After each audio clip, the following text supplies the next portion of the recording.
You're riding your trainer, but you've got this nagging feeling that it's leaning to the left or to the right. But is it really? Let's find out. Here's the underside of my trainer platform. I used some T-nuts and some carriage bolts with a lock nut. First thing to do is to check if the trainer platform is level. It wasn't.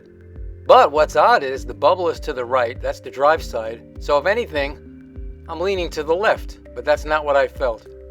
I am utilizing an angle cube for a little more accuracy and to be able to check in other tight spots. Here I'm checking the front leg of the Zwift Hub using the angle cube. I'm getting all kinds of different readings, so that tells me that this leg is just not perfectly straight, not really a perfect piece of steel.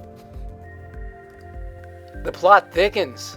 Even though the trainer platform appears to be tilting to the left, I figured I'd try a couple of different spots on the Zwift Hub.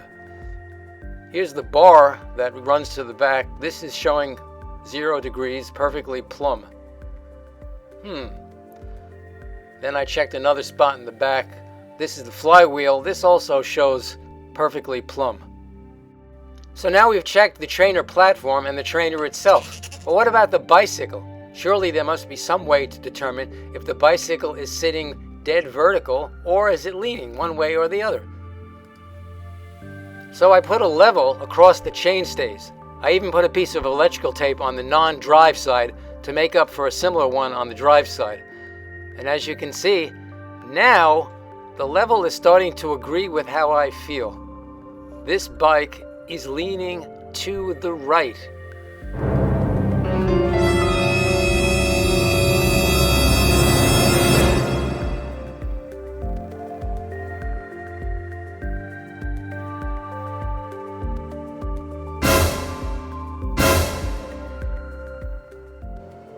I first marked the top tube with a piece of tape and a line, so that when I use the plumb bob, I would be using it in the same spot on each side of the top tube. With the plumb bob on the left side, the string is not only touching the down tube, but bending slightly around it. When I use the plumb bob on the other side, the string is not even touching the down tube. So I guess I was right. This bike is clearly leaning to the right. Here's my final adjustment. 0.7 degrees doesn't sound like a lot, but it translates to about 1 centimeter of horizontal movement at the top tube. Checking the chainstays again, and it's looking much better. Here's the final check, showing that the string is even on both sides.